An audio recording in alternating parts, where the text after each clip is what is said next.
Қостанай педагогикалық колледжінің әлеуметтік серіктестік жүйесі оқу орнын дамыту бағдарламасының ажырамас бөлігі. Оның мақсаты жұмыс берушінің талаптарына жауап беретін білікті мамандарды даярлау. Бастауыш білім беру мамандығы студенттерінің педагогикалық практикасы болашақ мұғалімдерді даярлаудың маңызды кезеңі болып табылады. Оның барысында студенттер болашақ кәсіби іс-әрекетінің қажетті білік дағдыларын алады.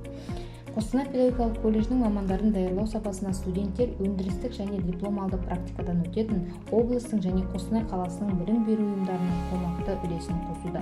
Бұл жаңа заманауи технологиялар бойынша жұмыс істейтін актіні белсенді қолданатын практиканттармен өз тәжірибесімен бөлісетін жалпы білім беретін мектептер. Студенттер сынақ сабақтарын заманауи талаптарға сай келетін кабинеттерде өткізеді. Бұл сабақта және сабақтан тыс уақытта оқушылардың әртүрлі іс-әрекеттерін ұйымдастыруға үлкен мүмкіндік береді.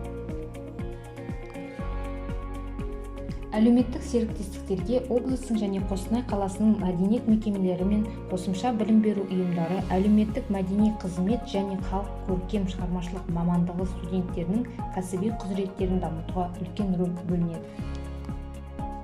Сәндік қолданбалы қолөнердің болашақ жетекшілері практика базаларында қағазды, матаны көркемдеп өңдеу дағдылары шеберлеріне және сәндік қолданбалы өнерде басқа да техникаларды оқытуда қолданады. Өз оқушыларының шығармашылық көрмелерін ұйымдастырады.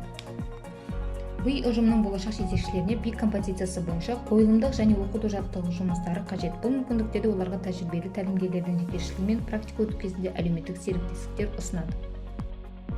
Балалар ұжымның болашақ музыкалық жетекшілері өздерінің кәсіби дағдыларын вокалдық ұжымда әртістік музыкалық есту қабілеттерін тәрбиеленушілердің интонациялық тазалығын дамыта отырып жүзеге асырады. Әлеуметтік серіктестер мен Қостанай педагогикалық колледжінің өзара тиімді әрекеттестігі бұл бәсекеге қабілетті мамандар даярлауға табысты тандем. Облыстың және Қостанай қаласының мектепке дейінгі ұйымдарының көпжылдық ынтымақтастығы бұл колледждің мектепке дейінгі балаларын ұйымдастыру үшін кадрлар даярлау жөніндегі әлеуметтік әріптестігі бойынша нәтижелі жұмыс. Әлеуметтік серіктестіктер колледж студенттерінің практикалық қызметін сәтті ұйымдастыру және өткізу барлық жағдай жасалған. Балалардың қозғалыс сенсорлық интеллектуалды қабілеттерін дамыту үшін үйлестірмелі материалдармен, ойындармен, заманауи кабинеттермен жабдықталған. Студенттердің лего конструкторларын қолдана отырып, баланың конструктивті және шығармашылық қабілеттерін дамытады. Студенттердің арт-терапия сабақтарын ұйымдастыруын жеке тұлғаны табиғи ашудың ерекше әдісі ретінде қолданады. Балалардың дене дайындығы және сауатты өмір салтына баулу, шығармашылық қабілеттерін дамыту, жол сауаттылығы негіздерін көрнекі танысу студенттерге мектепке жасқа дейінгі балаларын сәтті әлеуметтендіру бойынша міндеттерін шешуге мүмкіндік береді. Тиімді әлеуметтік серіктестік бұл болашақ мамандардың сапалы даярлаудың кепілі.